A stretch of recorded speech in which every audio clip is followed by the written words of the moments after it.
Hello everyone, welcome back to my channel. This is BS and you are watching BS study point. तो आज हम करने जा रहे हैं भारतीय शासन एवं राजनीति। इसके अंदर आज हम कवर करेंगे भारतीय संविधान। इस चैप्टर को आज हम कवर करेंगे, तो बने रहिए हमारे साथ। तो क्वेश्चन है, भारतीय संविधान की प्रमुख विशेषताओं का वर्णन कीजिए। क्या यह सामाजिक आर्थिक न्याय लाने के लिए एक अच्छा यंत्र है? तो सबसे पहले हम इसकी कुछ बेसिक सी बातें कर लेते हैं। भारतीय संविधान 26 जनवरी 1950 को लागू किया गया। यह संविधान प्रभुत्व संपन्न लोकतंत्र पर आधारित है, जिसमें न्याय, स्वतंत्रता, समानता तथा बंधुता को महत्व दिया गया है। अब हम पढ़ लेते हैं इसकी मुख्य विशेषताएं क्या है। तो इसमें सबसे पहली विशेषता है लिखित तथा विस्तृत संविधान। जो भारतीय संविधान है ये लिखित और विस्तृत संविधान है। इसका मतलब है कि जो भारतीय संविधान है वह एक लिखित संविधान है और उसे एक दस्तावेज पर लिखा गया है, जिसमें 22 अध्याय, 395 अनुच्छेद और 9 अनुसूचियाँ हैं। साथ ही में यह संसार का सबसे लंबा संविधान भी है। इसके अतिरिक्त अनुसूचित जातियों तथा अनुसूचित जनजातियों के लिए आरक्षण भी प्रदान किया गया है। अब सेकंड नंबर पे इसकी विशेषताएं हैं परिवर्तनशील संविधान। जो हमारे देश का संविधान है वो परिवर्तनशील है, यानी कि इसमें चेंजेस किए जा सकते हैं। जितने भी नियम तथा कानून हैं उनमें चेंजेस किए जा सकते हैं, जो कि बहुत ज़रूरी भी है, क्योंकि समय के अनुसार हमें चेंजेस करने पड़ते हैं। भारतीय संविधान में विस्तार तथा विकास को महत्व दिया गया है। आवश्यकता अनुसार संविधान में संशोधन किया जा सकता है। संविधान के बहुत से भाग में संसद सदस्यों की बहुमति से परिवर्तन किया जा सकता है, यानी कि जितने भी संसद के सदस्य हैं अगर वो किसी कानून को हटाने या फिर उसमें कुछ परिवर्तन करने के लिए एकमत हो जाते हैं तो हम संशोधन कर सकते हैं उसमें। फॉर एग्जाम्पल, नया कानून बनाना या फिर कानून में परिवर्तन करना या नागरिकता संबंधी कोई भी कानून होता है उसमें चेंजेस किए जा सकते हैं, या फिर पुराने कानून को हटाया भी जा सकता है। परंतु संविधान को सरकार के हाथ का खिलौना बनने से भी रोका गया है। अब ये सरकार जो है वो ऐसा नहीं कर सकती कि कोई सा भी नियम ले आए, वो अपनी मनमानी नहीं चला सकती है।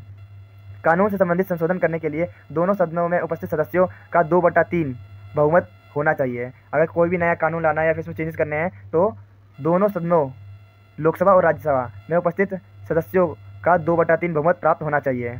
राज्य संविधान में स्वयं संशोधन नहीं कर सकती, यानी कि सरकार स्वयं संशोधन नहीं कर सकती, क्योंकि उसके लिए कोई अलग से कानून नहीं है या फिर कोई उसके लिए कोई अलग से संविधान नहीं है। सबको एक ही संविधान मानना पड़ता है, जो कि हमारे संविधान निर्माताओं द्वारा बनाया गया है। अब थर्ड नंबर पे से विशेषता आती है प्रभुत्व संपन्न, समाजवादी, धर्मनिरपेक्ष, लोकतांत्रिक गणराज्य। इसकी थर्ड नंबर की विशेषता है संविधान की प्रस्तावना से स्पष्ट है कि भारत एक प्रभुत्व संपन्न लोकतांत्रिक गणराज्य है। अब लोकतांत्रिक गणराज्य क्या होता है? तो प्रभुत्व संपन्न से हमारा क्या तात्पर्य है कि भारत के आंतरिक तथा बाह्य रूप से पूर्ण स्वतंत्र है, यानी कि कोई भी बाहर शक्ति आंतरिक मामले में हस्तक्षेप नहीं कर सकती है। अब सेकंड नंबर पे आएगा लोकतांत्रिक गणराज्य। लोकतांत्रिक गणराज्य से हमारा अभिप्राय है कि शक्ति का स्रोत जनता है। राज्य विधानसभा तथा संसद सदस्यों का चुनाव जनता द्वारा किया जाता है। समय समय पर चुनाव होते हैं, जनता समय समय पर अपने प्रतिनिधियों को चुनती है। अब थर्ड है गणराज्य। गणराज्य से हमारा तात्पर्य किसी भी देश का कार्यकारी अधिकारी अर्थात राष्ट्रपति जनता द्वारा अप्रत्यक्ष रूप से चुना जाता है।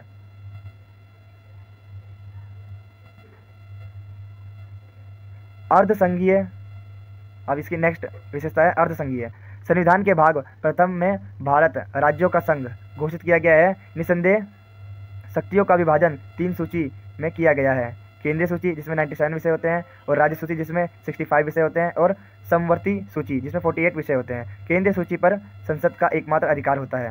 राज्य तथा संघ सरकार के बीच होने वाले जितने भी झगड़े या फिर जितनी भी समस्याएं होती हैं उनका समाधान सर्वोच्च न्यायालय द्वारा किया जाता है, और इसीलिए सर्वोच्च न्यायालय की स्थापना की गई है। नेक्स्ट है संसदात्मक सरकार। जो भारत में संसदात्मक सरकार की स्थापना की गई है। भारत संसदात्मक शासन की स्थापना की गई है। केंद्र तथा राज्यों में संसदात्मक सरकार को अपनाया गया है। भारत का राष्ट्रपति केवल नाम मात्र का अध्यक्ष है। वास्तव में जितने भी कार्य होते हैं वो मंत्रिमंडल के हाथ में है, जो लोकसभा के प्रति उत्तरदायी होते हैं। इसी प्रकार राज्यों में राज्यपाल केवल संवैधानिक अध्यक्ष है। जो असली कार्य होता है वो राज्यपाल के मंत्रिमंडल द्वारा प्रयोग में लाए जाते हैं, जो विधानसभा के प्रति उत्तरदायी होते हैं। नेक्स्ट पॉइंट है धर्मनिरपेक्ष राज्य। धर्मनिरपेक्षता से तात्पर्य है कि राज्य ना तो धार्मिक है, न अधार्मिक है, और ना ही धर्म विरोधी है। ना तो जो सरकार है वो जो ना तो धार्मिक है और ना तो अधार्मिक है, और ना तो ये धर्म का विरोध भी करती है। बल्कि धार्मिक सिद्धांतों और कार्रवाइयों से बिल्कुल मुक्त है ये। और इस प्रकार धार्मिक मामलों में भारत न तो सांप्रदायिक राज्य है और न ही धार्मिक इसमें जो है प्रत्येक नागरिक किसी भी धर्म को मान सकता है। और नौकरी और सरकारी सहूलियतों देते समय राज्य धर्म के आधार पर भेदभाव नहीं कर सकते। यानी कि अगर किसी को नौकरी चाहिए तो ऐसा नहीं करेगा कि जो नीची जाति का है या फिर जिसका धर्म अलग है उसको नौकरी ना दे। संविधान के अकॉर्डिंग इसके अनुसार नौकरी नहीं देनी, उसकी काबिलियत के अनुसार उसे नौकरी देनी है। और शिक्षा के क्षेत्र में भी धार्मिक भेदभाव नहीं माना जाता है, किसी के धर्म को अन्य धर्म से श्रेष्ठ नहीं समझा जाता। ये धर्मनिरपेक्षता का सिद्धांत कहता है। अब नेक्स्ट पॉइंट है मौलिकता का अधिकार।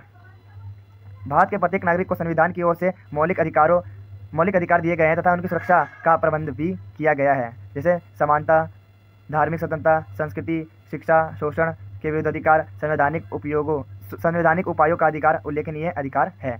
ये अधिकार लोग तथा सरकार दोनों पर लागू किए जाते हैं। संसद का कोई कानून या अध्यक्ष कोई आदेश यदि संसद में लिखित अधिकारों का उल्लेखनीय करता है, यानी कि उसका उल्लंघन करता है, तो सर्वोच्च न्यायालय द्वारा उसे दंड दिया जाता है और उसे अवैध माना जाता है और सर्वोच्च न्यायालय उसे दंड देती है। नेक्स्ट पॉइंट है राज्य की नीति निर्देशक तत्व। भारत के संविधान के भाग 4 अनुच्छेद 36 से 51 में राज्य के नीति निर्देशक तत्व को उल्लेखनीय किया गया है। ये वे सब सिद्धांत हैं जिन्हें सरकार कानून निर्माण के समय अपने सामने रखती है या जनता की आशाओं और आकांक्षाओं को व्यक्त करते हैं। इन्हें आयरलैंड के संविधान के सिद्धांत से लिया गया है। नीति निर्देशक तत्वों के अनुसार गृह उद्योग को प्रोत्साहन देना, ग्राम पंचायतों की स्थापना करना, अंतर्राष्ट्रीय कानून को मानना, सबके लिए समान कानून की व्यवस्था करना आदि। स्वतंत्र न्यायपालिका। अब इसमें क्या है, स्वतंत्र न्यायपालिका में जो न्यायपालिका है वो कार्यपालिका और विधायिका के ऑर्डर पे नहीं चलती, वो अपने हिसाब से खुद सबको न्याय देती है और सबको दंड देती है। स्वतंत्र न्यायपालिका भारतीय संविधान की एक विशेषता है। न्यायपालिका द्वारा स्वतंत्र तथा निष्पक्षता से कार्य करने की कई बातों को ध्यान में रखा गया है। न्यायपालिका विधायिका, कार्यपालिका या किसी अन्य राजनीतिक प्रभाव में कार्य नहीं करती, यानी किसी और के कहने पे ये काम वो काम नहीं करती है, वो अपने हिसाब से चलती है। न्यायपालिका नागरिकों के अधिकारों तथा संविधान की रक्षा करती है। अब इससे हमारा निष्कर्ष क्या निकलता है, उक्त वर्णित विशेषता से प्रकट करता है कि हमारे देश का संविधान उद्देश्य सामाजिक आर्थिक न्याय स्थापित करना है, और दूसरा हमारा संविधान धर्म, जाति, रंग, लिंग आदि के आधार पर कोई भेदभाव स्थापित नहीं करता। यह एक ऐसा समाज स्थापित करना चाहता है जिसमें आर्थिक शोषण न हो। संविधान का लिखित स्वरूप, उसमें सुरक्षित मौलिक अधिकार, राज्य के नीति निर्देशक तत्व,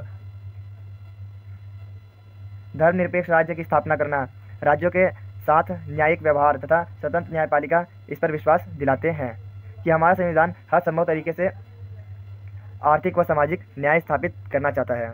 तो thank you so much for watching this video.